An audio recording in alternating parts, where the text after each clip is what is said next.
What up, though? Episode 168 of the Miko podcast.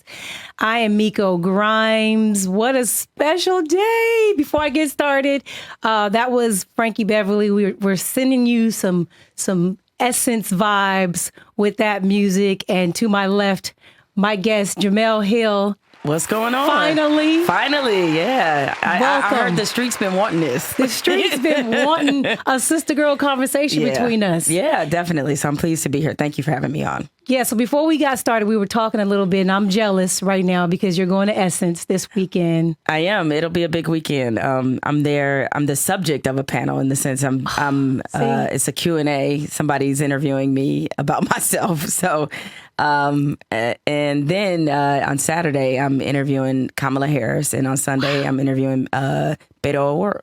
So I'm all up in the presidential candidate mix. Outside of the candidate stuff, you got my whole life. You have my entire life. I don't know. You know, just your career, the path, everything you've done, the way you speak about our people, the respect you have for Black women.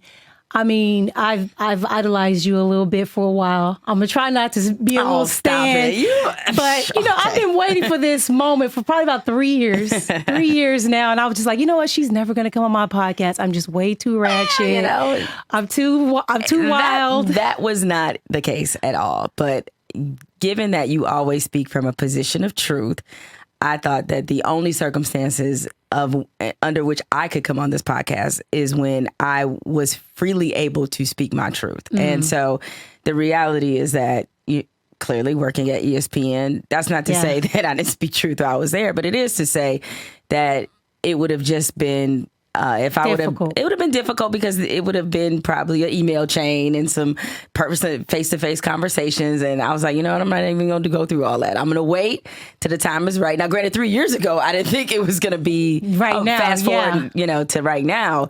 But certainly there was a lot of things I sort of delayed until it was kind of the right time. So it was never about your alleged ratchetness. It was always about wanting me to be in the right place that I could come on. Right. Because, I mean, I knew you were from Detroit. And, I start my podcast off with What Up, though. And that's really that's a Detroit thing. Yeah. I have a lot of really good friends from Detroit. Like, everybody that I've met from Detroit, I love them. Oh, that's good to hear. They seem like L.A. people to me. It just seems like we are connected somehow. Well, and I've learned this the more I live now in LA, but just coming to LA over the years and meeting more LA people. And people have to understand the difference between people who live in LA and people from LA. Aha! Aha! Right. Because there's this perception, especially where I am in the Midwest and even across the country, that LA people are fake, right?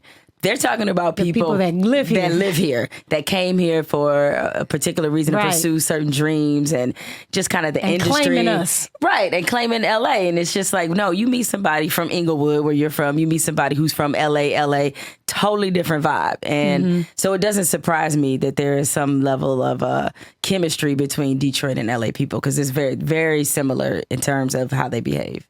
Right. Well, I'm going to get into it. The reason that I'm going to just do an interview with you, because I feel like people don't really know you.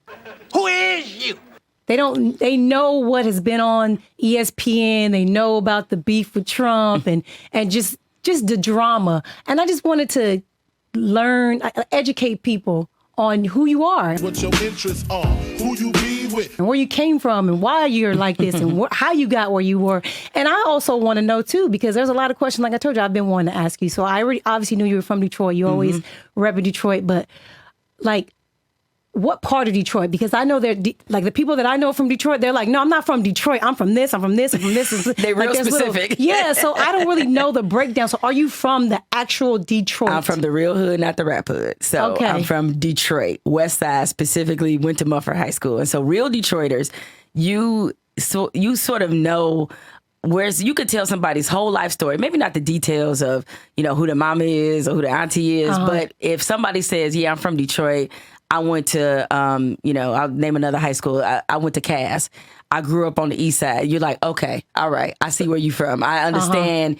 I understand your vibe, right? So that's why I said I have to be specific. Like, not only am I from Detroit, specifically a West Sider, lived on the West Side my whole life. Shout out to anybody who grew up on 7 Mile. They know what that means. 7 Mile. I hear about the miles. Yeah, 7 Mile, 8 it's Mile. 6 Mile, 7 Mile, 8 Mile, 9 Mile, 10 Mile. But once you go past 8 Mile, that's the suburbs. So in Detroit, the city is split between the suburbs and the city. And the reason why Eminem named it 8 Mile, because 8 Mile is the dividing line. And that dividing line is there both physically and also psychologically. Because when white flight happened, all the white people left and went to the suburbs. White flight. That's crazy. Yeah, white flight happened in Detroit like it did a lot of other cities. Nevertheless, it speaks to the racial division in the city. 8 Mile is 8 lanes wide, 2 different sides. But on one side, the suburban side, better have your shit together. Better have make sure place better be on point. On point. License better be on point, or you get in trouble. You get in trouble. The other side of 8 Mile, a little more wild, a little more reckless. Strip clubs on that side. That's the lit side, right? That's the lit side. You see our ladies of the night on that side. Women of the night. The women of the nights. You see our sex workers, and then you have it's more urban, if you will, and so that's why that's sort of symbolic of Detroit. But yeah, no, I'm from real Detroit. Real Detroit. Detroit City ain't nothing to fuck with. So Flint, let's have a little Flint talk. How far is Flint from where you are from? Ooh, from where I'm from, Flint is like a good hour and a half. Okay. Flint and Detroit are not necessarily that close. Neither is Saginaw, another city I'm sure you probably hear a lot about. Grand Rapids. Grand Rapids is way far. Yeah. Grand Rapids is 3.5 hours from Detroit. I got friends from there too. Do you? Okay, Yeah. G-Rap, where Floyd Mayweather Jr. is from as well. But yeah, I mean, Flint is, even though it's that the distance is there, we still consider it a sister city because Flint is just like Detroit. I don't give a because I'm from FLIMT. It's just like Saginaw. Like there's just a lot of synergy into some of the things that have happened to the city, and even just what the residents are like. There's definitely some synergy there. So I don't think Detroit necessarily considers there's a rivalry type of feeling, if you will. Definitely when it comes to sports and athletes, we'll have our guys, they'll have their guys, and we'll mix it up. Like all of the other major cities, like any other city. But it's at least I've never felt there was any contentiousness between Detroit and Flint. When I heard about the water situation in Flint and everything, like I'm a mother, and I just couldn't imagine that happening in my neighborhood and nobody caring, nobody doing anything. And to find out now that Flint isn't just Flint. There are many, many cities across the United States that have a similar or worse issue with water. And they're always in the urban communities.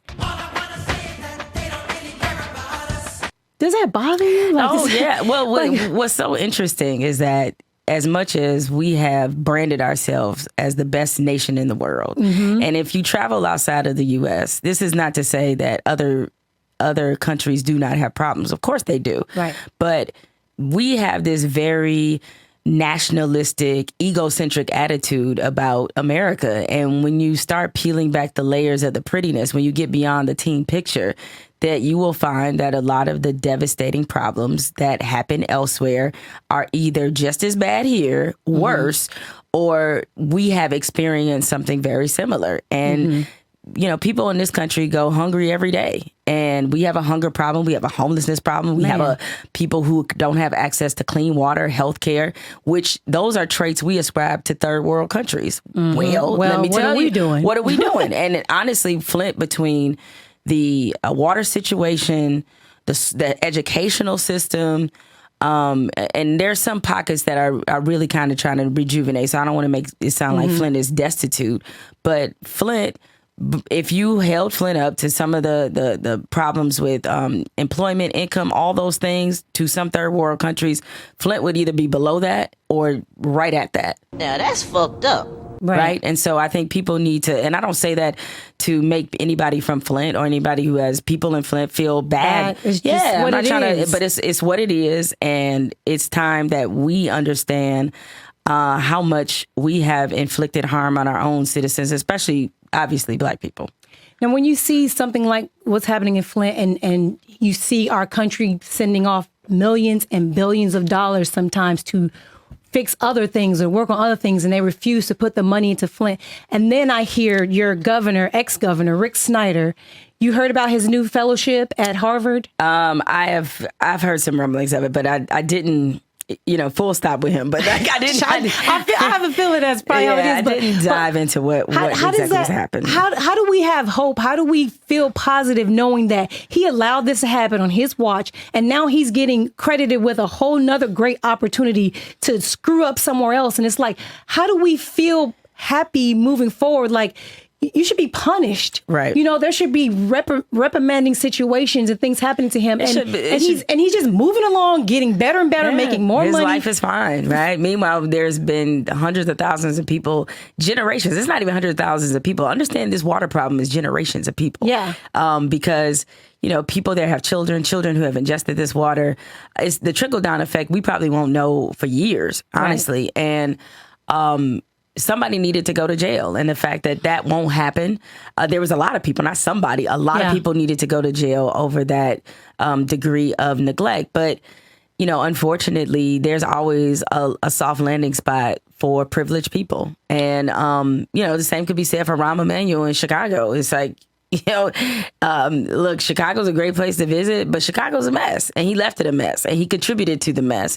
Mm-hmm. And yet now in his sort of post-political life, he has been able to land all kind of flourish. Like, he just out there making his money, living his best life, and meanwhile having contributed to the destruction of plenty of others. So unfortunately, this is the way things, work in America, and what it requires is for the will of the people to be stronger than the systems that are in place. That's the only thing that is going to disrupt the system. Our will has to be stronger than their systems. I shut them down, shut them down, shut them down. That's a day-to-day fight. Some days we win. Some days the will of the people does not prevail. We lose. Most days we don't get to make the rules. We don't get to make the laws. We don't get to uphold them. A lot of people get mad at me. I have friends that have gone to jail, and whenever I say free my nigga, whoever, they're just like, why do you want them freed? They committed a crime. Do you know how many people are committing crimes here that aren't going to jail? Like worse things, like Snyder getting a new job, all these Food and Drug Administration, the pharmaceutical companies killing millions of people. No one's going to jail. Mm-hmm. So that's why I'm always saying free my nigga. It's just like, listen, play us fuck up. People make mistakes. And it's just like everybody should go into jail for whatever they're doing. Right. Whatever they're doing, whether you're a billionaire, whether you're a politician, whatever. I think the problem, and people often have that misperception of Black people in terms of it's not that we don't want to see people go to jail. We want people punished if they deserve it, and yet also the opportunity to rehabilitate, which they never get, and to rebuild their lives, because people do make mistakes. It does happen, totally. And so, what is the hard pill for most of us to swallow is that one, justice is certainly not handed down evenly. Nor, this whole justice is blind thing is clearly very much a lie. But other people who do things, they're able to rehabilitate or reinvent themselves. And yes, they are 9 times out of 10 usually white people. I mean, Sarah Sanders. Males, too. Especially men. But Sarah Sanders, for example, is leaving the White House, and she's going to be writing a book. So that means that she probably flourish off of that. Despite the fact that she lied to the American people every damn day, just about, okay? Misled taxpayers, paying her salary, lying about the president and his misdeeds and what was going on with the government, furthering white supremacy. Her punishment for that is a nice book deal. And I'm sure the networks will be falling over themselves to book her as a pundit. Yeah. So that is essentially justice, quote unquote, in America. I'm gonna get off them because I don't even want to do this whole I just want to get that out the way early. Let's move on now. I want to talk to you about you're a big Michigan State girl. Mm-hmm. You rep it, mm-hmm. Girl. Let me just tell you, you represent your school. Why did you choose Michigan State? Is it just a Detroit thing? Like, because there's another school, Michigan. Like, what's the difference between Michigan and Michigan State? Well, the difference is I actually made a kind of an odd choice in the sense of during the time in which I made it. So this is, I graduated from high school in 1993. So we're the same age, girl. I know. So people do the math. I did too. They know how old we are, right? Yes. So at that time, the Fab Five was huge. The Fab Five was, or the legacy of the Fab Five was huge in Detroit. Detroit to University of Michigan, distance-wise, is 35 minutes. It's much closer than Michigan State. Ooh. Michigan State is an hour and a half away. And so for me, initially the plan was to go to Michigan. Me and my best friend from high school, we were both going to go there, room up. You know, we all had those plans, right? And so what happened was at some point while I was in high school, University of Michigan announced that they were going to, their journalism program was going defunct. Not that it was not funded, but they were just melding everything under the English department. And I wanted to major in journalism. I mean, I'm known since basically I was in middle school, high school, that I wanted to be a journalist. And Michigan State was always a place that was a little bit on my radar, but I kind of, Michigan was my first choice. And I got in and everything. So for all the Michigan fans, like Michigan State people just don't get in Michigan. Stop. I got in. I just decided to go to Michigan State because they had a journalism program that was accredited, very well known. They had the largest college daily newspaper in the country, the State News, where I worked for 4 years.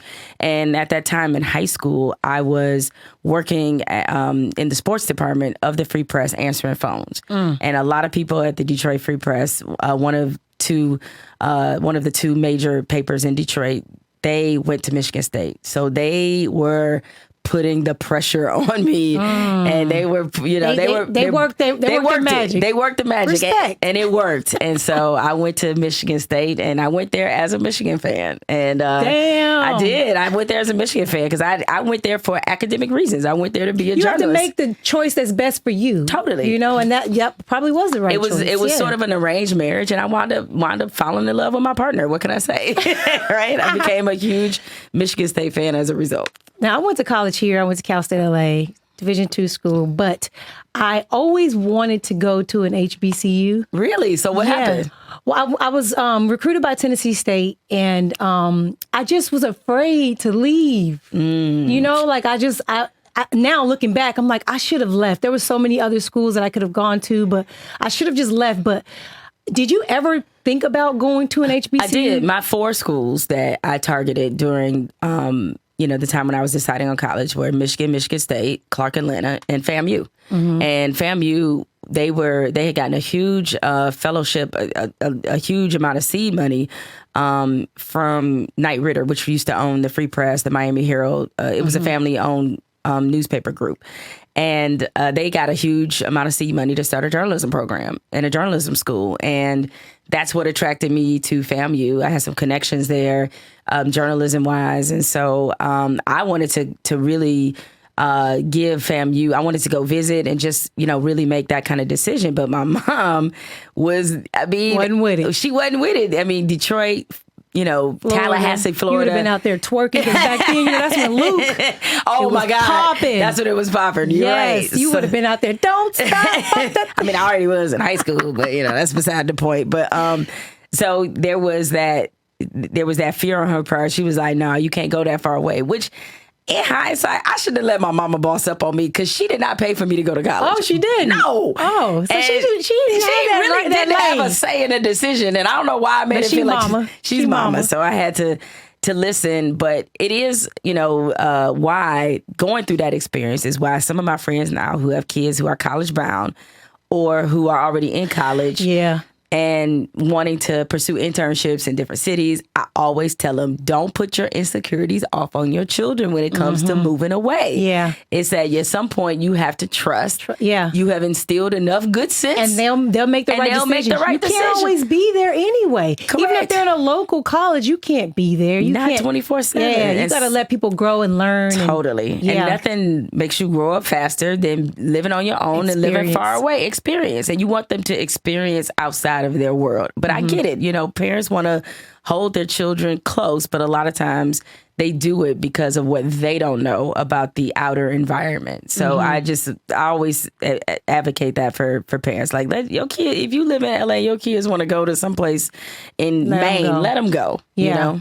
I've always wanted to figure out a way for sports like the athletics and HBCUs to flourish, because if you keep it a buck, we kind of run sports, Black people. Damn right. We were bred, to be faster, stronger, bigger, and all these things. So it assimilates.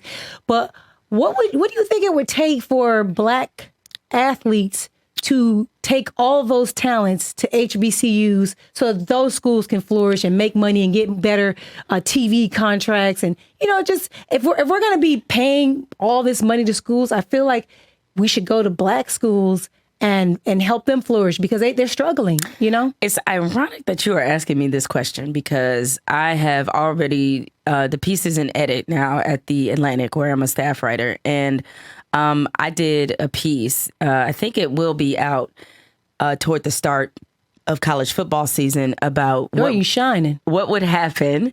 I ain't got my damn ring on, but as soon as you put the hand up, I was like, oh. Accidental flex. She's shining. I did a piece about what would happen if the top Black high school prospects returned to HBCUs. So I literally just wrote this piece. It's like 6,000 words. We're here. Yeah. And, look, I mean, I know that like everybody else, the NCAA is full of shit. That part. They're exploiting Black talent. And historically, it's a ton of reasons why this has happened. That being said, it's not just about helping the HBCUs, if you think about it. When you look at the statistics, the percentage of Black lawyers, doctors, pretty much most of the major professions, the graduates predominantly are from HBCUs, Black graduates, okay? So that are entering this profession. So the HBCUs have contributed a lot to forming a Black upper and middle class and forming Black professionals. And again, we have a presidential candidate right now, Kamala Harris, went to Howard. And so with that being said, one of the ways that we can try to close the wealth gap is for money to be reinvested into our communities. How that happens could happen, as I theorize in this piece. I don't want to give it all away because I want you guys to read it when it comes out. You gotta read it, y'all. But one of the ways that can be done is through high school athletes going to Black colleges because, look at what happens as a result. As you mentioned, television contracts, these schools in the SEC that have these brand new buildings and some of the facilities they have, they're built on the backs of Black athletes. Yes. So if you have, because a lot of these HBCUs are in urban communities. So if all of a sudden that school has new facilities and new money and programs, they can reinvest in the community that they're in. Thank you. We don't have to worry about Black colleges or Black coaches getting good jobs or Black athletic directors because they'll be at the HBCU. So it has a trickle-down effect that is far beyond just even the college. It's about giving Black people ownership of their own talent, number one, and two, reinvesting that money in many of our communities that have fallen by the wayside. So there's a ton of reasons why this should happen. And as one of the people who I interviewed for the piece said, Lavelle Moten, who's the head basketball coach at North Carolina Central, as he and I were talking, and I think I used this quote in the piece, why is it that Black people don't understand that we're the talent and the market goes where we go? In everything. You don't need to go. If Zion Williamson could have literally gone to a community college and would have been a number one draft pick. Yeah. He didn't have to go to Duke. He wanted to go to Duke, and I understand that. But the whole point is that this idea that the colleges make you who you are is not true. You make the college. You make everything. Yeah. He made way more money for them than they will ever see in a given year like that, like they just had. I mean, they've had certainly other really good years, but like when you look at the year that he had, they were on national TV every night. Single day. Everywhere he went, everything they did, it was a special about it. You know? I mean, at the NCAA tournament, the Zion Cam, he made this school a ton of money, and that free scholarship, quote unquote, that he got is nothing compared to the money that Duke was able to make off of him this last year, which is essentially what I was trying to say. Yeah, one thing that I thought was incredible about him, because when you watch the brackets and the championship, you have that last scene of one shining moment, right, with the team that won. Zion had his own one shining moment. Did you see that? I didn't actually. After who won? Who just won the title? It was, because we were in the Final Four, and I cannot believe, I'm sorry, I just blacked out. Matters none. Yes. The point is, I figured out. Right after that one shining moment, they did a Zion one shining moment. All of the highlights of the entire playoffs, just his highlights. I'm not surprised. And I'm just like... exploitation at its finest. Imagine if he went to an HBCU. Exactly. And it would... it would It just would change the game in so many ways. Yeah, it would change a lot of things. And I feel like our people just don't understand. Like, we're just so busy trying to catch the wave instead of, we're the wave, we're the water. Yeah. Well, one thing that, it was Virginia. That's who won. Yes. One thing that I've definitely realized in reporting on this piece and just in conversations that I had, you'd be surprised in pockets of the country how little Black people know about HBCUs. Yeah. Notice I didn't say white people, how little black people know about HBCUs. Because I was talking to one young man who's at Shaw University, a Black college in North Carolina, and he transferred, I believe, from Texas Tech. And he had never heard of Shaw. He had never heard of a lot of the Black colleges before. But he grew up in the Northeast. And while I know Howard's there, I know Hampton's there, I understand all that. But I think people would be surprised at how many of us actually don't know about HBCUs and also don't know the history of HBCUs. Niggas love to not know. Not just their mission and why they were created, but the types of people that HBCUs have produced, the outstanding, successful people they produce, and even from a sports history. I mean, by law, HBCUs were the only place we could go. Play. The only place we could play. Yeah. That was it. It was there. And they realized that, oh shit, their games are more fun than ours, more talent, blah, blah, blah. Let's go ahead and college recruit them. football, at least at predominantly white universities, I'll just say this because back then it was only white universities, or white or Black. College football would have gone extinct without Black athletes. It was going to go extinct because, you have Grambling, all these other places, Jackson State, that had literally the best talent. And, kind of one of those seminal moments in, college football history when I believe it was, I think it was Alabama. They got whooped by USC, and they had a Black quarterback. And they actually had two Black running backs, one Black quarterback whose names are escaping me, and they whooped them. And the reality is that seeing the emergence and presence of Black athletes, even though Bear Bryant had started to already recruit Black athletes and he had one on the team, the Alabama seeing themselves get totally smashed. And I know USC wasn't an HBCU, but the fact is, USC had started integrating and knowing where the talent was right in his backyard, it was an easy business decision to make. And I stress business decision. Yeah, I was about to say business. Business decision. It's always business, never personal.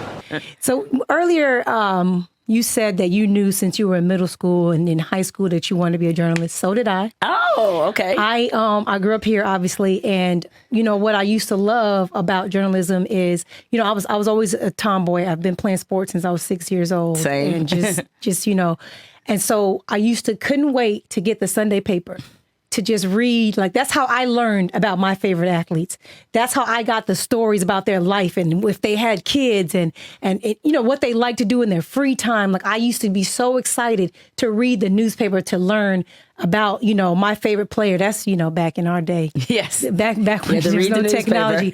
And I fell in love with that, the art of writing and creating somebody's life on paper. And now it's, as I got older and got to college and I was a journalism major, and I realized, you know what? I don't even need this major to do what I want to do. So I switched over to exercise science, just that's, I'm not even using that degree, which is so bad. But I knew that if push came to shove, because I always wanted to be a pro, but there was no WNBA at the time. There was only you can go overseas, but it wasn't a big thing, in the mid 90s. But I always had a plan B, basically, was journalism.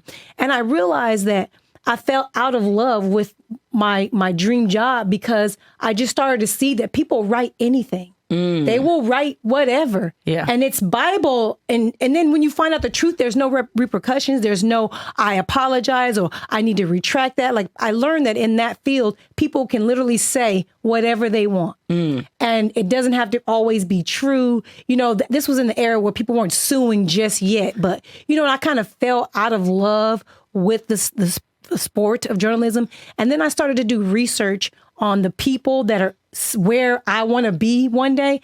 And then I found out that, like you had a lot of jobs. Yeah. You I moved there a lot. Can you just list some of the places? Like I Googled it, and you is that what it takes to get where you are? Well, journalism is a very transient profession. It's interesting to me when you were saying that. Well, one, our backgrounds could not have been more similar. I also fell in love with journalism by reading the newspaper. And as I mentioned, Detroit's a newspaper town. So I read the Free Press and the news sports sections. And that's how I kind of fell in love with writing. I was already just in my own free time, personal time, writing in a journal, writing short stories, writing, just more creative kind of stuff. So I was already doing that. And then once I started reading the newspaper and understanding, like you did, how stories were told, structure, and then just having an innate curiosity about athletes and teams and why things worked the way that they did and why players were the way that they were. I wanted to know about their makeup, the team makeup, how decisions were made, all that kind of stuff. So at any rate, I say all that to say it's interesting that you were turned off by what you saw, which I totally understand was a problem. Yeah. How come you never thought that you could be the different one that maybe turned the industry on its head? I think that it was more about me just feeling like the truth isn't accepted. Reality isn't the thing. Like you have to be like everybody else or you're not going to get the job. That's what scared me off of it mostly. I can understand that. You know, and so that's, you were probably like, oh, this is great. I'm going to be able to write stories on it. And I was like, you know what, my truth, the way I want to tell the truth and, and not bullshit and not lie and not cover, like I was discouraged. Yeah. Honestly. But I made my way back after, you playing made ball. it back on your terms. On my terms. Which is even better. My way, yeah. Which is even better. No, I mean, it is a transient profession, as I said. So you have to go where the work is. And so when I was in college, I had 5 internships. My first internship was after my freshman year. I interned at the Lima, Ohio, at the Lima News in Lima, Ohio, which is about 2.5 hours from Detroit. Covered cops, actually. Lucky you.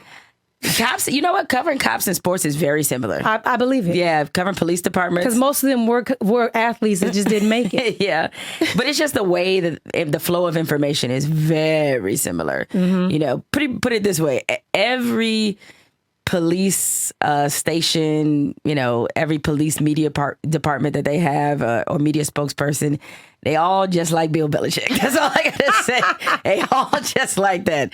So, but you're dealing with detectives and cops, that's kind of they're more like athletes in the sense they'll tell you the real. You just can't, a lot of times, put it out there. Put it on the record. But anyway, so I went from Lima and then the next summer I interned at the Free Press. They went on strike halfway through my internship. And so They sent us, the interns, they sent us all the other sister papers. And I wound up doing 2 internships in one summer, essentially. I went to the Philadelphia Inquirer, interned at the not the News and Observer, not next summer, but the summer after that. Interned at the Plain Dealer in Cleveland. So I lived basically in college in the summer. I lived in Lima, Ohio, Detroit, Philadelphia, Cleveland, and Raleigh. And Raleigh was where I had my first professional job. They hired me out of my internship. And so, after Raleigh, I moved back to Michigan. I covered Michigan State for 6 years in football and basketball, working at the Free Press. Then I moved to Orlando to be a sports columnist. I was there for 2 years before ESPN hired me. So as I have a lot of people don't know this. I mean, some of them think I was like born on Around the Horn or something, but I had a fully fledged print journalism career before I got to ESPN. And when ESPN hired me, they did not hire me to be on television. They hired me to be a writer. So I was a columnist for ESPN.com because they had an opening because Skip Bayless was leaving writing to do TV full time for ESPN. And so that left the opening, and that's how I got hired. And once I was there, at ESPN, the great thing about being there is that so much of their platforms become available to you just by being there. Just by being there, right?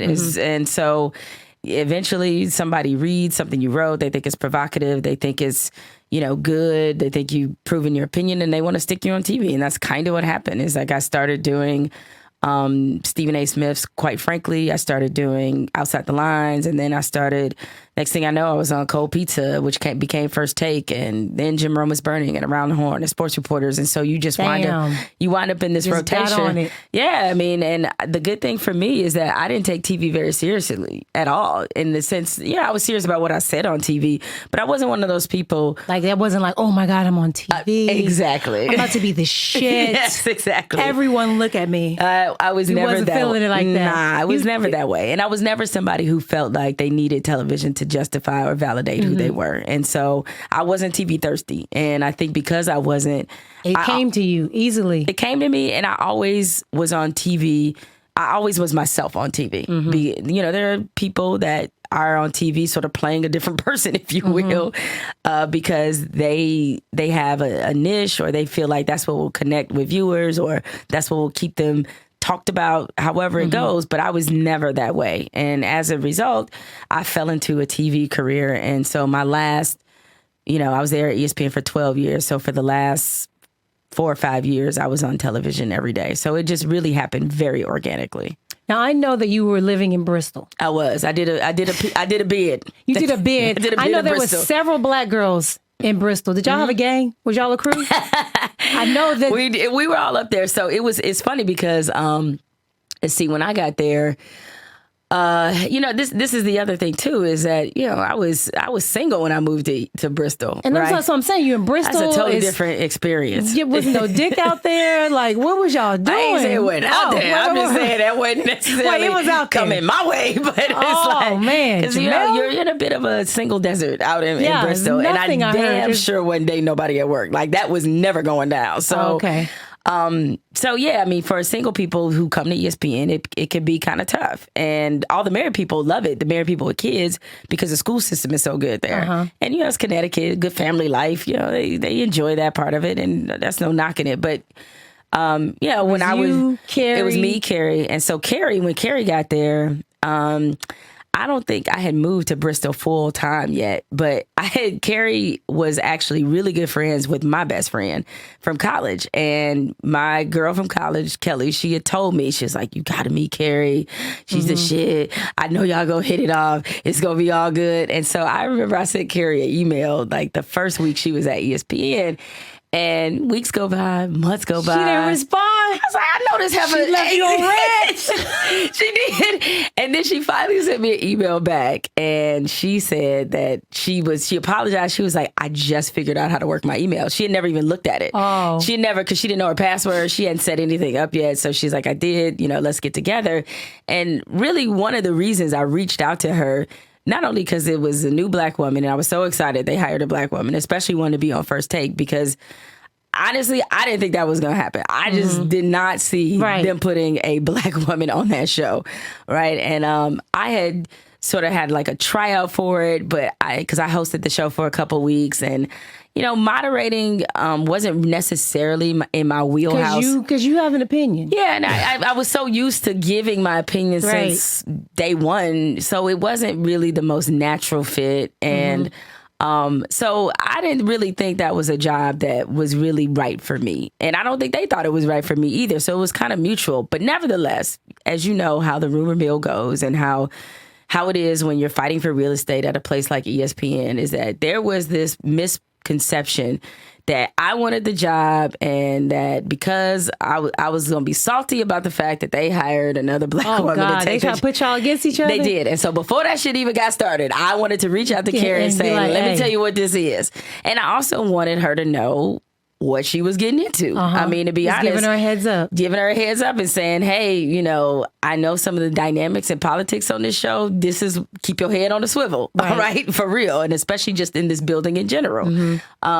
So, because it's a very competitive environment. And so we joke about that even now. And Carrie became one of my best friends. She's one of my bridesmaids in my wedding. And so I don't know how either one of us would have survived if we didn't have each other during that time in Bristol. And I always jokingly call her Harriet Tubman. I was like, Harriet, you looked at the North Star.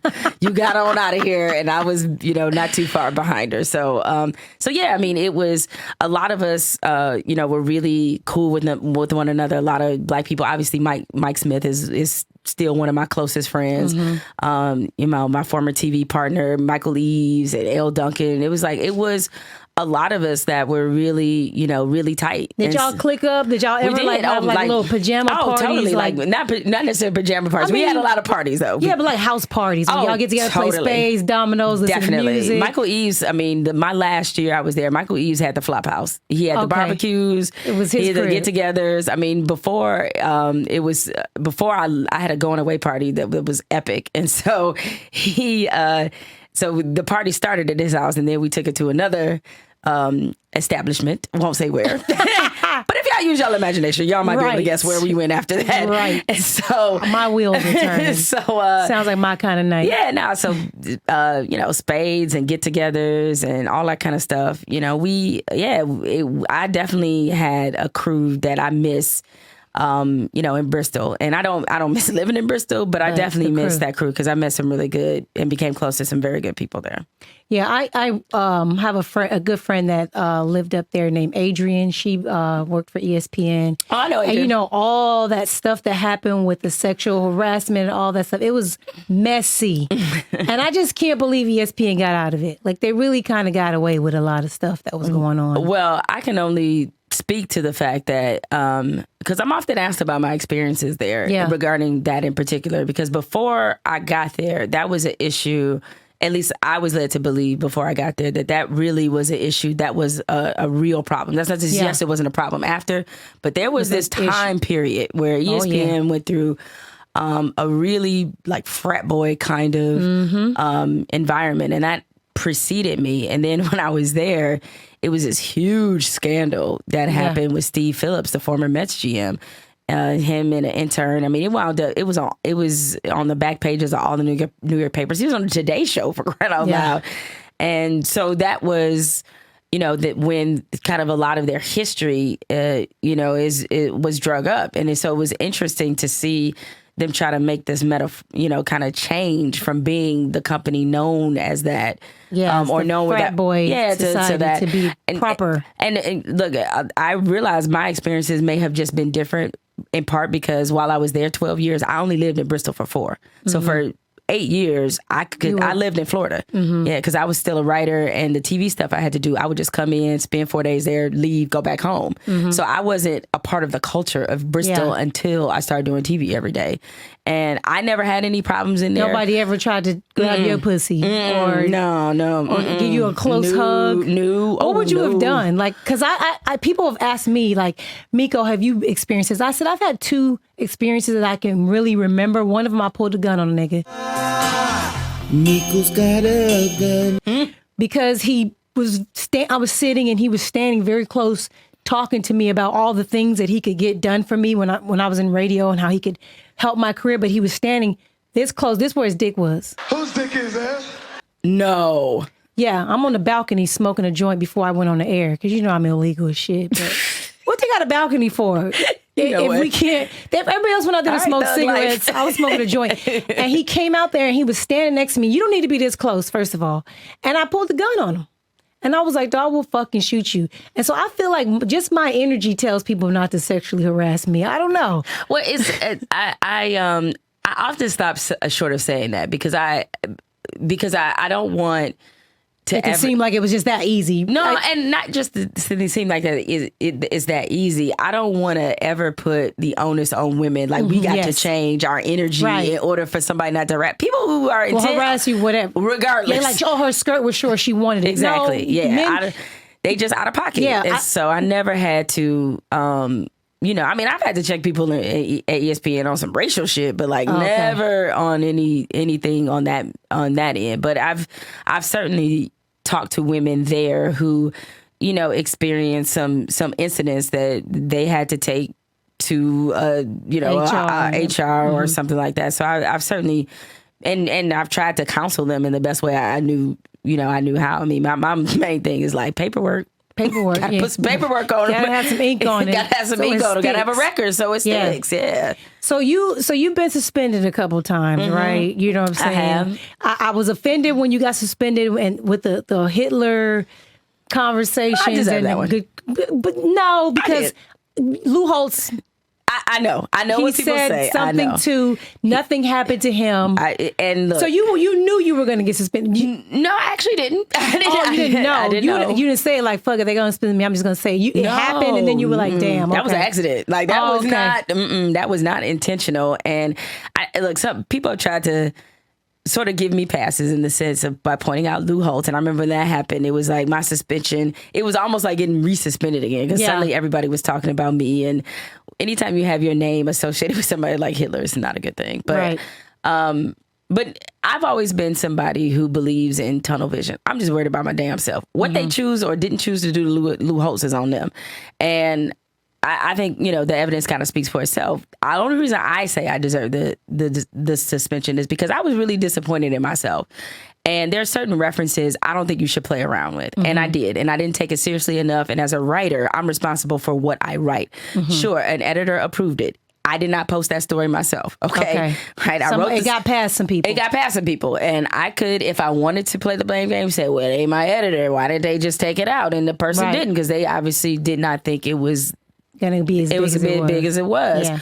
But, again, I mean, and I often talk openly about the incident with younger journalists in particular. And that is for them to understand, especially when you're on certain platforms, understand the weight of your words. That's why you have to take it seriously. Say what you mean and mean what you say. And in that moment, I guess I was more disappointed, not just that I wrote it, it was a lazy ass column. That's why I was disappointed. Okay. It was a column, off day in the finals when Celtics and Lakers, the first time around when Boston, beat them during the Kobe era, obviously. And I didn't really have a great idea to write. And I went that way. And I took a lazy way out trying to think of something to write instead of being a reporter, finding something, and then I'm, tried to be funny, which really wasn't my lane. I liked what you said. I'm just keeping it real. I mean, I ain't got a lot of love for Celtics fans, trust me, but I just would not have put that particular label on them. So it's just, honestly, that one, whatever. So what about your other one when the orange Cheeto? Girl, you had him on your mind. You had him all over your mind. I understand why you were suspended business wise, but I still don't think it was right. I get why I was suspended. Now, deserve is a whole nother story. Right. But it's one of those. It's like my man said in Godfather 2, this is the business that we've chosen. The thing is, when you choose to work in corporate America, especially in media, what happens is there are compromises, as you know, that you have to make, not necessarily keep your job, but that are just a part of the job in general. When you become a journalist, and I think now in this age, I think people and media companies are starting to understand how unrealistic this really is of what they're asking of people. Every media company I ever worked for, you couldn't put any political signs in your yard. You could not campaign for people. You could not give money to politicians. There was a lot of different, and not just all political, but things you couldn't do because they didn't want to appear biased. Right? Yeah. And it didn't matter that I didn't cover politics. No, did not matter. Matters none. Right. But they knew that most people that consume their newspaper or their media outlet would not be able to tell the difference. So those have always been rules before ESPN, long after ESPN. Most media companies have these rules. As a result of technology, most media companies have social media policies. Right. Because, it's instant too. It's instant, and they don't want, people can't separate. I mean, the reality is that who Jemele Hill is on the 6 o'clock Sports Center and doing his and hers, I'm the same person, but yet there is an off button. There's another side of me. There's a life I live, okay? As a taxpayer, a black woman in America, there's another life I live. But nevertheless, they know that people can't tell the difference. And so that's a lot of why, unfortunately, some of these policies were created.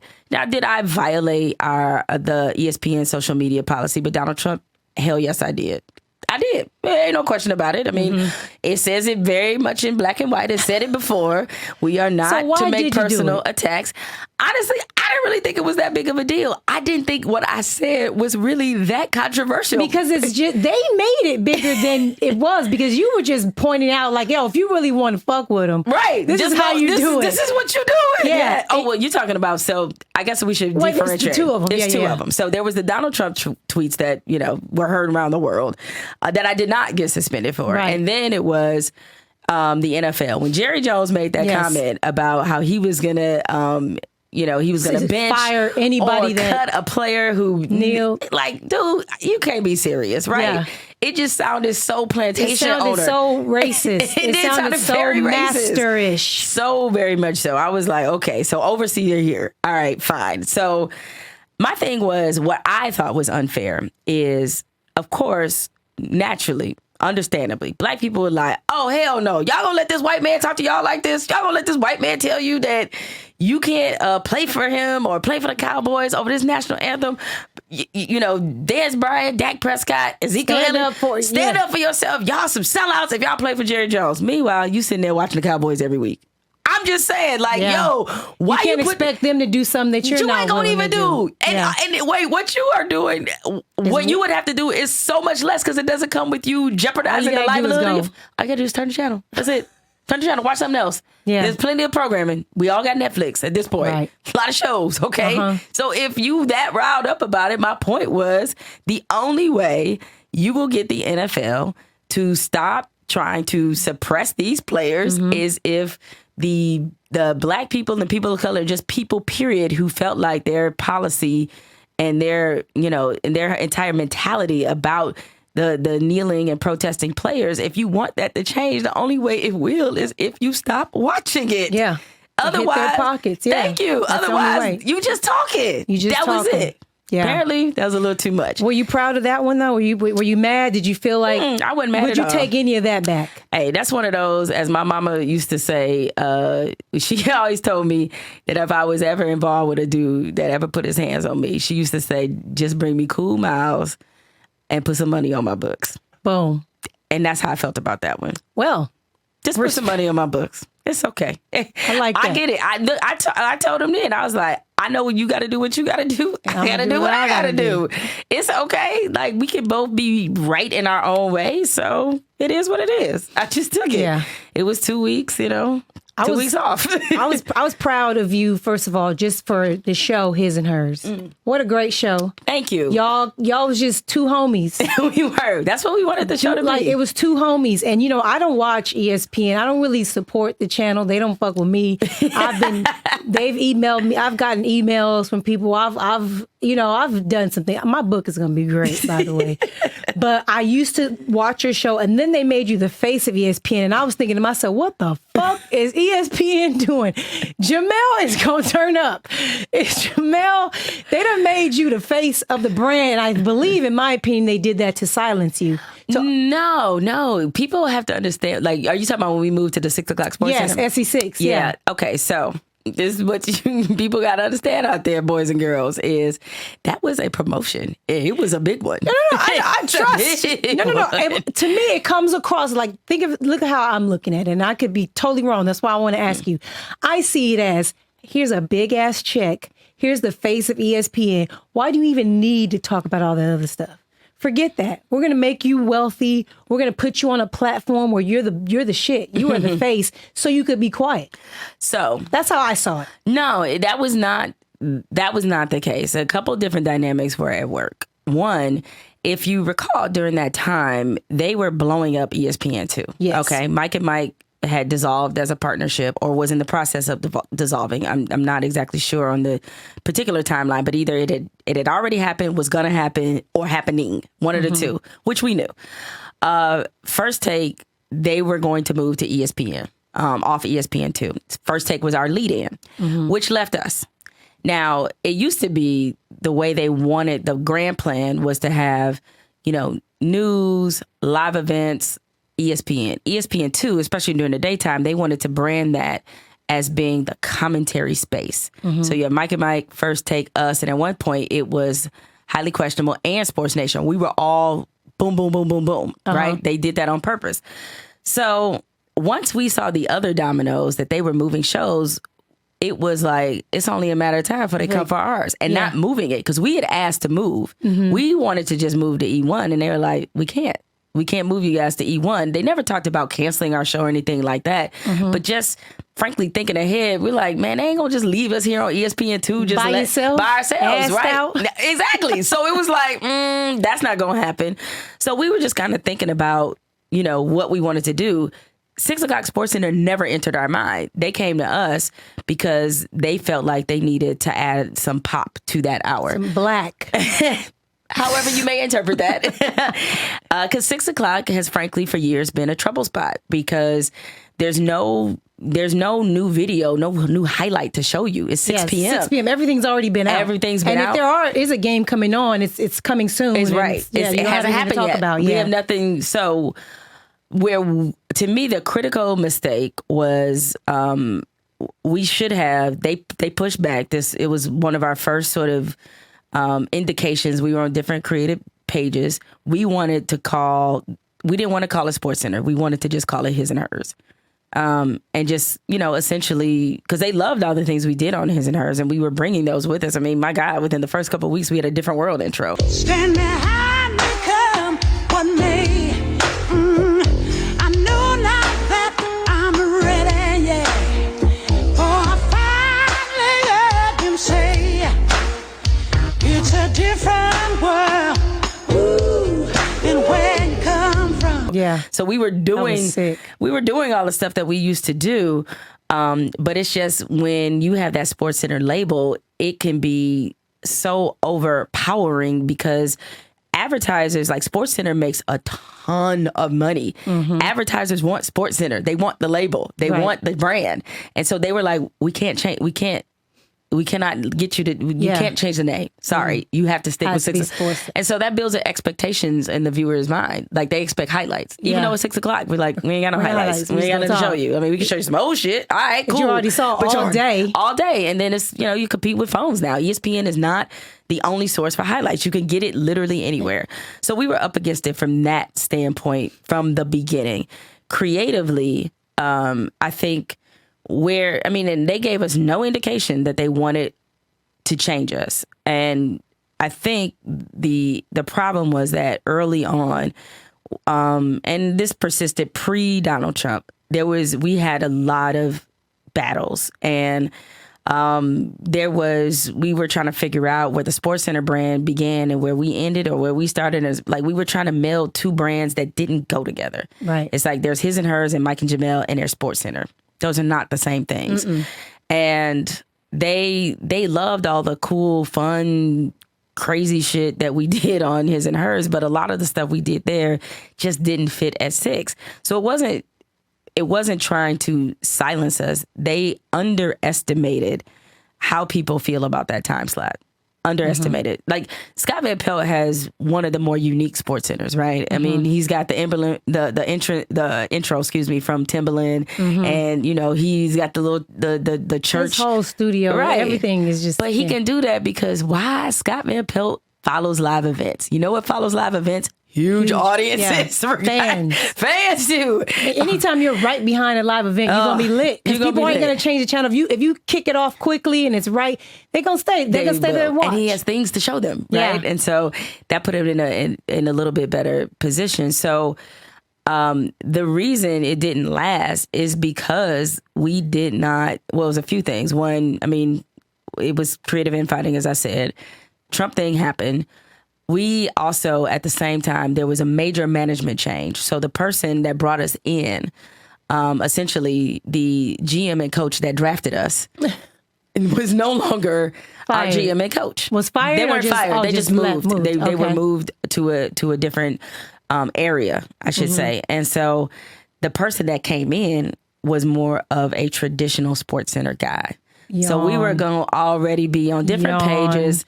And it was, but look, I mean, I'm self-aware and I'm real and I get it. I mean, I wasn't surprised that, you know, I knew that wasn't going to work out. And then when the Trump stuff happened and ESPN was already under what I always found to be a really stupid narrative of it being too political and too liberal, like, which was so dumb. Dumb. And created by people who had an agenda and who just frankly Always. were just trying to get famous off of the ESPN targeting. So all this is happening at once, which led to a perfect storm. And I was unhappy. I was like, I know one thing. I'm tired of like every day, you know, not necessarily every day, but most days, I'm tired of coming up in here, us having hour-long discussions about creative shit. Like, so sick of this. Like, this is, you know, we had a lot of cooks in the kitchen, a lot. And it was just Too like many. cumbersome. So I wasn't having a lot of fun. I mean, not to speak for Mike, but to speak for Mike, he wasn't having a whole lot of fun. You know, we were definitely fighting City Hall quite a bit. And so I tapped out. I was like, But I'm good. You got the bag. You know, I'm all right. I'm okay. Yeah, I'm okay. You got the bag. Now, question. Having gone now, you're with The Atlantic. You have a podcast. I'm going to ask you about that in a second. Would you, let's say Miko, coming out of high school, I graduated in 1993, Northview High School in Covina, California. Would you, if I was at like some type of seminar and you were speaking there and I said to you, I want to be a journalist. Do you think I should try to work at ESPN? What would you say to a high school girl today about her dreams of pursuing, a Black girl pursuing a career at ESPN, like me? I say absolutely. Do it? 100%. I mean, I would totally encourage you to do that, because here's the thing is that for as dramatic of a way as I may have left, the truth of the matter is when we did His and Hers, which we did for I think almost 3 years, we did it our way. I mean, no place, no time in history will you ever have a show where I'm drinking a 40 on live. Yeah, you was Doughboy, right? Where we're doing Coming to America, where we're doing the blackest shit you've ever seen on ESPN. That's never going to happen again. And the only reason it happened is because we got our own show. When you get your own show and the results are the results, you can do what you want. And that's what you want to do.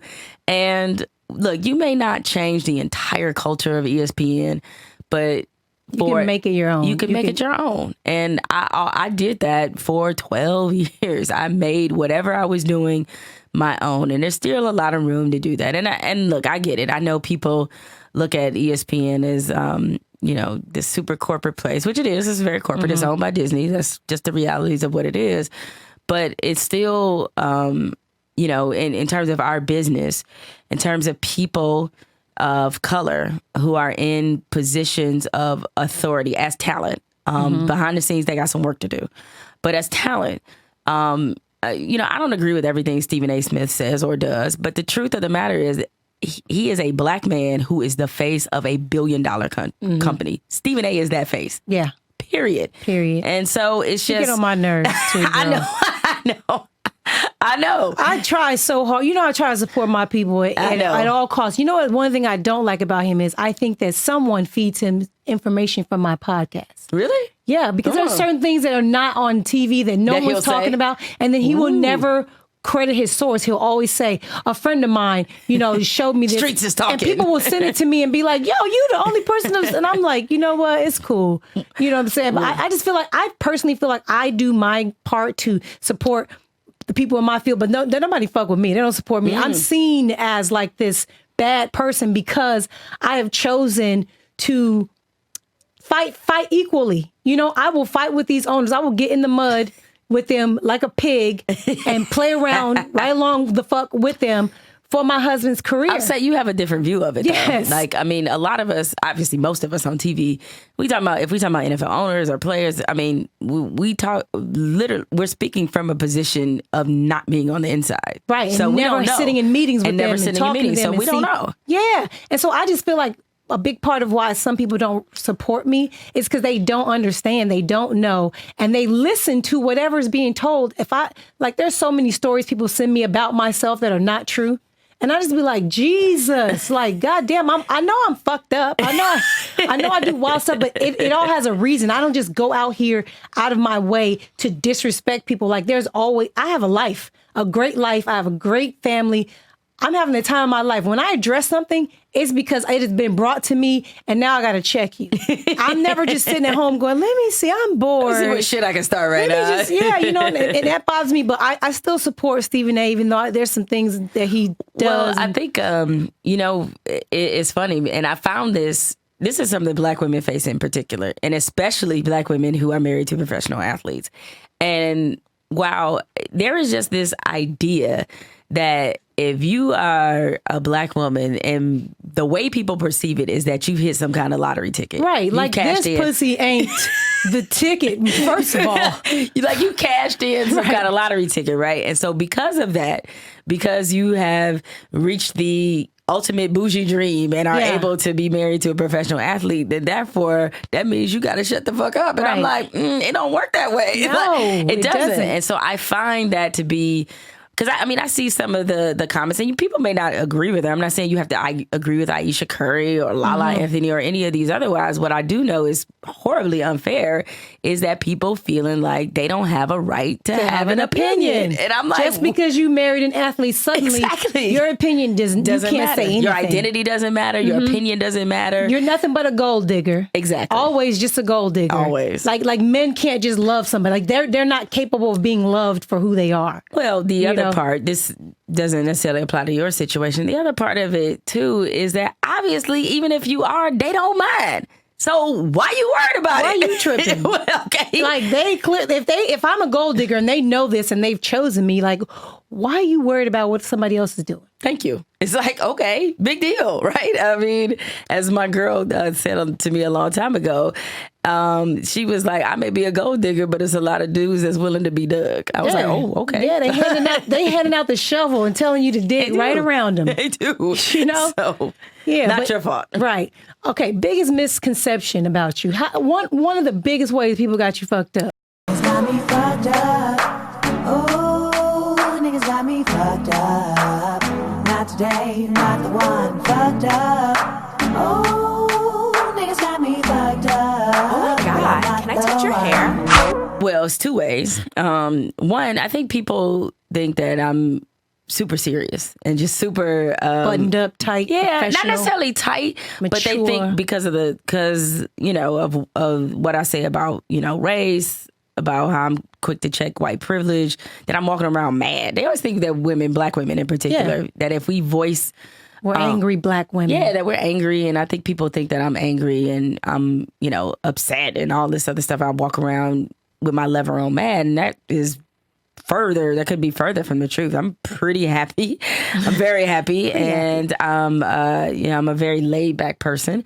So that's just not my mechanism at all. The other way in which people, can get you fucked up is that they think that, they don't understand that y'all can say all this on social media, and that's cool. It's all right? cool. You get away with it. You thumb thugs. Thumb thugs. Thumb away, my nigga. Thumb away. I'm going to tell you this.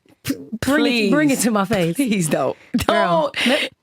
Don't even. It's been brought to me before. Publicly? Girl, I done had so many fights at games, fans. I've seen the one video. I done put my hands on several. Now, that was not, when I got arrested, girl, that was weak, girl. They played me. Trust me, I would not headbutt a cop. I would not jump over barriers. I would have been shot. That was all a lie. Because we know how they get down. Yeah, that was all a lie. But right. I've had lots of fans thumb thug me on social media and then see me because I'm at the games. I post my ticket where I'm sitting, the section. Oh, so you like, I want all the smoke. Any of y'all that was talking that shit, here's where I'm sitting. And I've had people approach me and I've had to put hands on people before, men and women. They actually had the nerve to roll up on you. Yes, girl, I was on the news in Florida. We was in Buffalo at a game, and they had me on the news getting kicked out of the stadium at Buffalo. So I had choke slammed this dude. And Brent was down there like, oh my God. But you can't put your hands on me. You can't even get in my face. If you get in my face, I'm from Inglewood, California, and that means you want to fade. My nigga. Right. If you engage me in any type of niggerdom, is what I call it, it's on. Right. It's on. And that's just what it is. I'm just stunned that somebody would actually... But it had to take me putting these things out there so people know I'm with those shits for it to stop. Right. Because then after that, I ain't got it took like 3 years of getting that. And now people see me, they be like, I don't even, and I'd be like, oh, okay. I saw the stuff you tweeted. We got a problem? And they'll be like, no, just, it's cool. So It's just cool. move along. Move along, my nigga. Move along. Move along. Yeah, and so I You with them Detroit shits. I'm with it, and Girl. more importantly, so is my man, and Yes. he's 6'2". So I'm like, he's Speaking with of it. man, congratulations. Thank you. Engagement. Yeah. I never thought I was going to get married. I never thought I would have children because I was a professional athlete. And no tomboy, man is going to follow a woman. You see what I mean? When men are professional athletes, the woman quits her career, her job, whatever she has to do, take care of the kids, follow him city to city, state to state, wherever he goes. When you're a female professional athlete, no man is going to quit his career, his job to follow you. So I was single for a long time, you know? What? So then when I finally retired and I was just like, damn, I'm in my mid-30s. Ain't nobody Still about young. to wife me. You know what I'm saying? Oh my God, that's so young. What are you talking about? I didn't think it was because all of my friends were already married with children because, they had regular jobs, just, 9 to 5 type of things. And so I was like, I'm never going to get married. And I didn't care about having kids. I really was just like, I don't need a kid anyway because I'm going to be mad at society because I don't even want them to be raised here. Like that's how I was. But then I met my husband and, he said he didn't want kids either. Lying ass. He says his mom talked him into it because he's an only child. So his mom wanted to be a grandmother. So the weight was on me. Yeah. So I had the kid and everything. I know that you don't have children. You just got engaged, Ian. Congratulations. Thank you. He did good with that ring, girl. He did. Do you want to have kids? I also look at Because you can do so many things. You don't have to carry it anymore now. I know, right? It's lit. It is. I guess it's sort of an open-ended question at this point. I'm like you. I never thought I would want to have children. I never thought I would want to get married. Really, Right. Mostly not because I was, worried about whether or not a dude would be able to follow around a journalist, because that's a very realistic, possibility because you move around so much. But mostly because there are women in my family who haven't had a great track record for marriage, and it just seemed to be more on the miserable side. So I'm like, I'm good if I never experienced that. So that was part of it. And with kids, like I'm my mother's only child. He's the only child. My fiance is the only child as well. Oh my God, that's pressure. But my mother is my mother is not tripping. His mother is not tripping so far at all. I mean, I don't think if for some reason I popped up pregnant, I think they'd probably be ecstatic. But, being realistic, I think about, my age, of course, especially recently. I mean, everybody's read a lot about, how that maternal death rate for Black women is just significant. It's as bad as it was, I believe, as bad as it was in the 1850s. The number of Black women dying in childbirth, stretching across all income levels. And so I think about that part of it, what you put your body through. Girl, I was 210 when I gave birth. You're kidding me. My little ass was 210. People kept coming up to me, rubbing my stomach, going, "Twins?" I was like, "Go fuck yourself." Oh no! Just one goddamn baby in here. 210. But I was huge, girl. I was huge. I thought I was gonna be one of those cute pregnant people with a little bitty little. Thought you was gonna bump. be all Thought I was belly. gonna be girl. I look like a silverback gorilla. No, I will show you some pictures, girl. People don't even believe that was me. So did you do like a natural childbirth? Or did you? I attempted, but I couldn't. He was 9'4", and he was already pushing out, and I hadn't dilated all the way. I was only at 8 centimeters. I don't even know if you know what that means. I do. I was only at 8, and Aiden was already shoving, and my OB was like, "Miko, I think we're gonna have to do a C-section." And I was like, "Why?" And she was like, "First of all, he's gonna rip you." Which is called 3rd degree, but it's from the clit to the booty hole. Skip it, say what? Clit to the booty hole. Come again, say what? Clit to the booty hole. I don't like that shit. The clit down the pussy to the booty hole would rip if your baby's too big, or if it's forced before you're at 10 centimeters. And so then she was like, and then you're probably going to warp your vagina a little bit. And that's when Brent came. He was like, hold on now. Mind you, I'm in the stirrups, okay? About to give birth. And he was like, I think we should do the C-section just for the fact that it's going to destroy your vagina. Like, you're going to get ripped and blah, blah, blah. Typical man. Yes. Think about himself. And he was like, in why that are you moment. trying to, because he knew that it was a big deal. I wanted to have a natural birth. And he was like, why does that matter to you? Why does that matter to women? This is dumb. I think every woman should have a C-section because you shouldn't have to put put yourself through that to prove that you're like a natural woman, that you're a real woman. Now, a C-section comes with its own Yes, it does. complications. I haven't done a natural, obviously, but Right. if I were to give any woman advice, I would say C-section. Just plan it. Why even do any of that stuff? Right. Why push this baby out? You don't get no reward there's nothing but a bad vagina. Now with the C-section, good trade-off. With the C-section, the problem is it's a longer healing process. You know, That's just what everybody opening says. your entire body up and all that stuff. So I just want to tell you that if you do want to have kids, have a C-section. If you do it I yourself. thought you were going to say have a surrogate. Like, that would have been the that's perfect first. advice. Okay. That's first. Okay. That's first. That would have been perfect advice. I actually, because I told my husband, I said, if you want to have another kid, I need to know immediately before I get my body back. And if not, then we're going to adopt or do a surrogate. And he has said he don't want another one. He's good. Yeah, Okay. we're good. My son, on the other hand, he's a little salty. Oh, okay. Because he wants. Is he asking for a sibling? Now he is, but Okay. at first he was saying no. Now, and I said it's too late now. It's too late. We can adopt. I got him the dog. That was the compromise. helped. The dog really helped. Okay. But what made you so the worst gambling odds in America is marriage.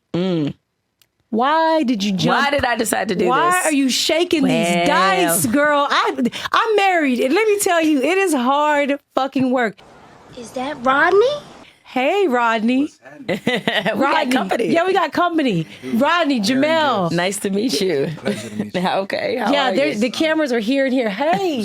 What's happening? So we're interrupt before we get that question. What is this? Hold up. What's going on? Yeah, What's we got to going stop because I just So, saw Hennessy. listen. Right. No, I'm the account manager for Hennessy in LA, so I wanted to present you this. Oh my God, my own Hennessy. Put it on the camera. Yeah, let the people see that. This is mad black excellence lit. right now. Right. I want to cry about Can you read the quote? It's like Yes. Oh, sorry. I should, because this is a heartfelt message behind this. Okay, what did it Hennessy. say? I'm sorry, I'm from Detroit. Like, we grew up with this in our baby bottles. Anyway, it says, Jemele Hill, a hero beautifully black. Oh, that is lit.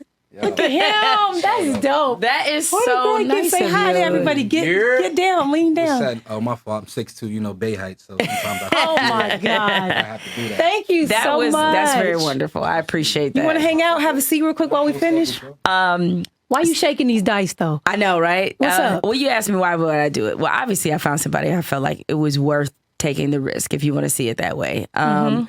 And yeah, I mean, it's corny, but it's like I fell in love with somebody who I felt like honestly made me better, and or we make each other better, I should say, like a real partner, somebody who wasn't intimidated by this wattage that comes with my career and.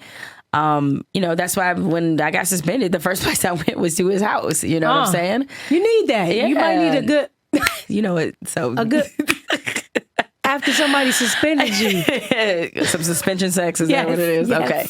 A suspension spanking. You were a bad girl, Jemele. That's how it All happens. I'm saying is that I needed somebody who would unconditionally support me, which he does. And again, we vibe, and he's got a great personality. He makes me laugh. There's a lot of things there that once we started, dating and got serious, I was just like, oof, I'm gonna have to lock this one down. Ooh, I gotta put this on him. Make sure you know. I gotta lock this one out. But actually, it's I'm so glad that we have transitioned to relationships. I got a question I need to ask you. Okay, boom. So we've been taking an unofficial poll. So we're getting married in November. Okay. We're getting married out here in Cali. And we've been taking an unofficial poll. Did you have sex on your wedding night?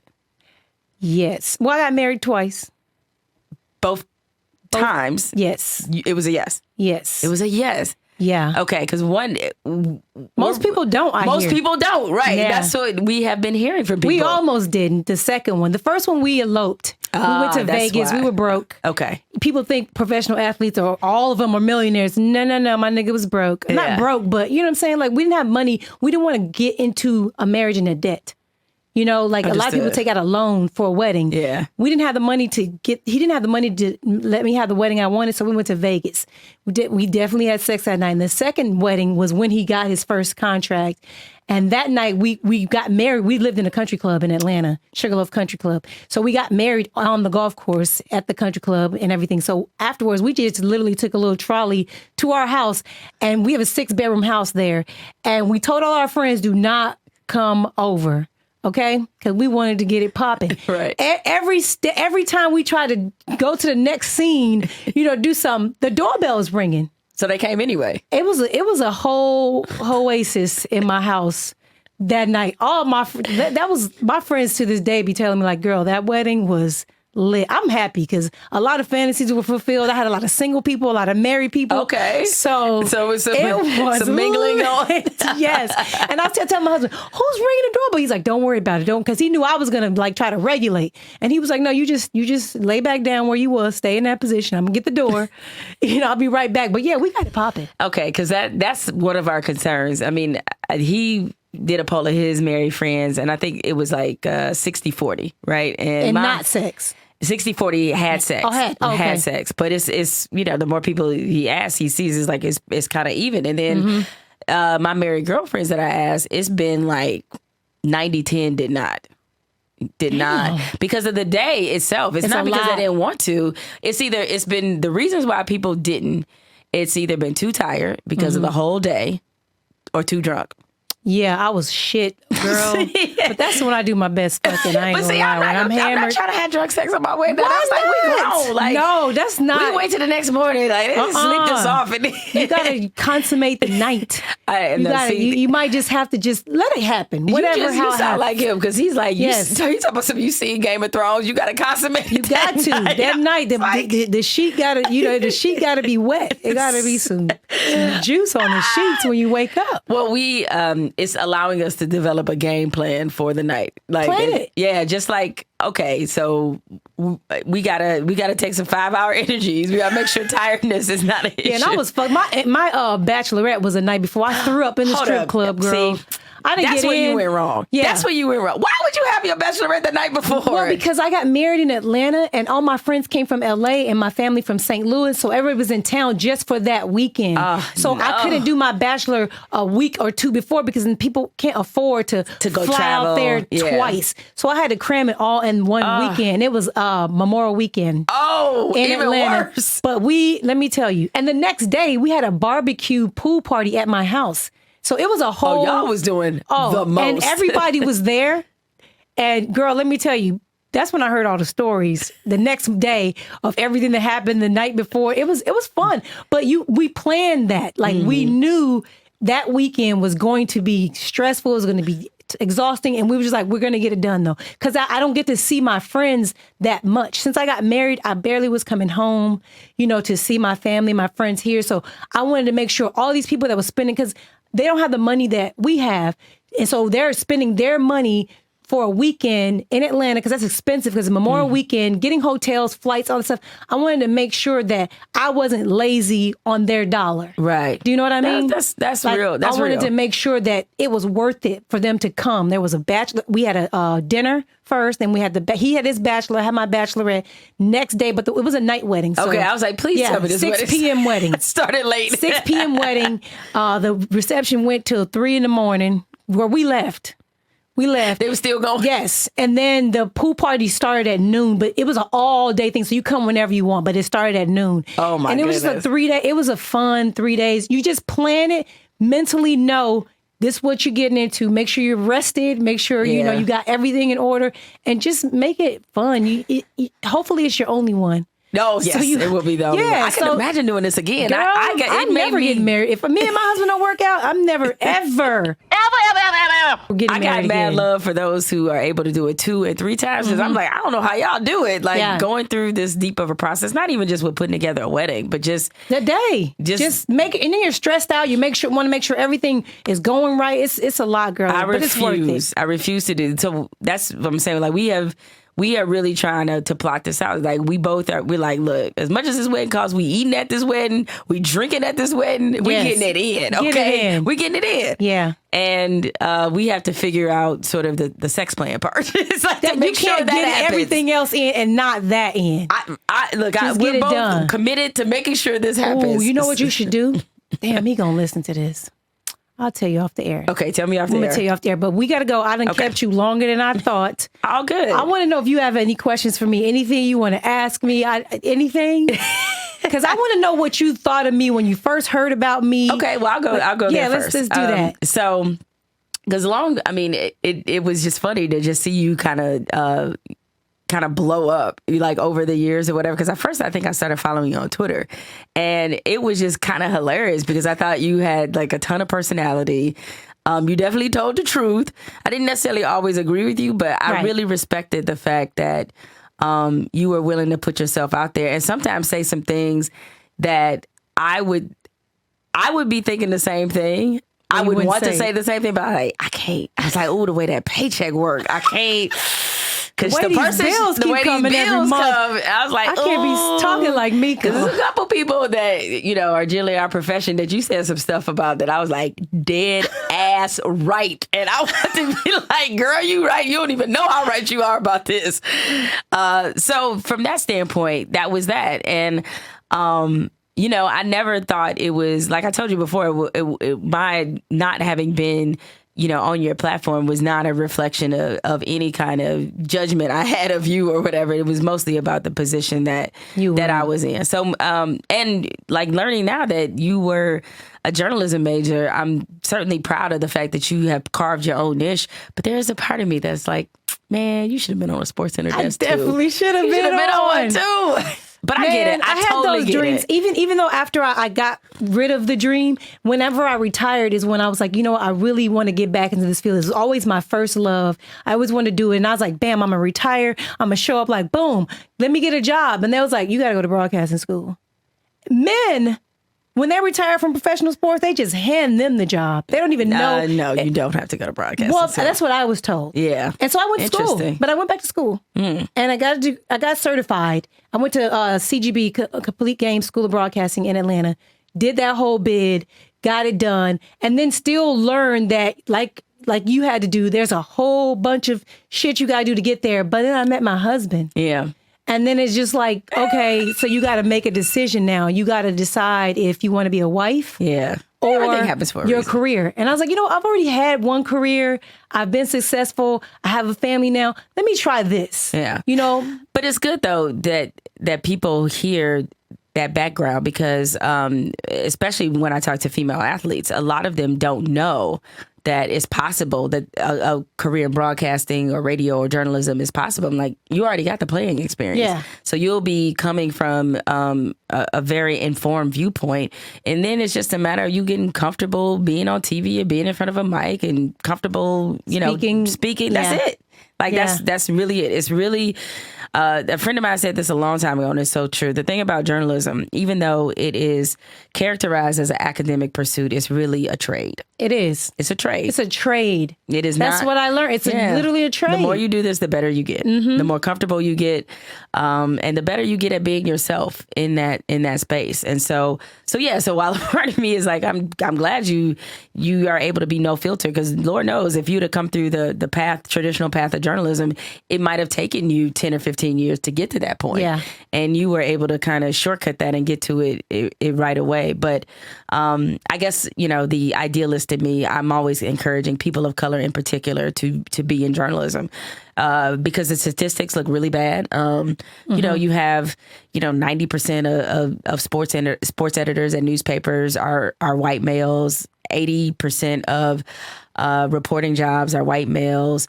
The majority of columnists, they're all white males. Mm-hmm. So it's a really break that up a little bit. Yeah, we do. And so I really want to see us get into media and journalism, because that's how you change the narrative. Mm-hmm. If we're writing the stories and giving the perspective, that's how it changes. That's what I've always wanted to do, girl. Yeah. Like, I'm a true writer.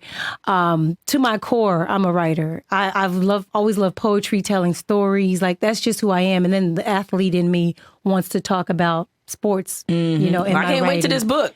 Girl, it's gonna be good. I'm gonna let you go. Okay. I want to thank you for coming on. This was a pleasure. A big part of why I'm stepping out and trying to upgrade my podcast is Charlemagne is one of my mentors, or whatever, and he kind of yells at me, and he's like, "The reason no one's taking you serious is because you don't." He says that because I'm already rich, people think that I don't need my job, like they, because gotcha. I won't compromise myself for a paycheck. Mm-hmm. Do you know what I mean? And so he's like, you have to get out there, improve your podcast, get your own show, like do your own stuff. You have the money. Most people that want to do something, the thing that's holding them back is money. They can't afford to do the things they want to do and move the way they want to move. He's like, you have the money, so get out there, do it. Like, show people that you do love what you do. Is, because people really truly think that I just do this because I don't know what they think, but like after 100 and something, 169 episodes, yeah. And so like I appreciate you for. You're putting the battery in my back a little bit right now. I hope so. I would like for you to hold me accountable a little bit more. I will. In my DMs, of course. Don't embarrass me in my don't comments, worry about it. bitch. No, I won't. Don't worry. Don't be like, Miko. But he holds me accountable. Well, good. He's one of the people that Yeah. speaks to me privately about some things like, don't do that. Try to do this. This will help your brand more. So if you see some ways you can help assist out, I would appreciate it. I'm really trying to get my own show. That is a goal of mine, to have my, and it doesn't have to just be sports. I want to talk about everything, so I appreciate you allowing me to, have you on. Well, thank you. And, had you told me Hennessy was involved, man, I would have got over here a lot sooner. The homie. But all right, thank you so much. I appreciate you guys, my listeners. I hope you enjoyed this episode. And if you didn't, you tripping. Peace.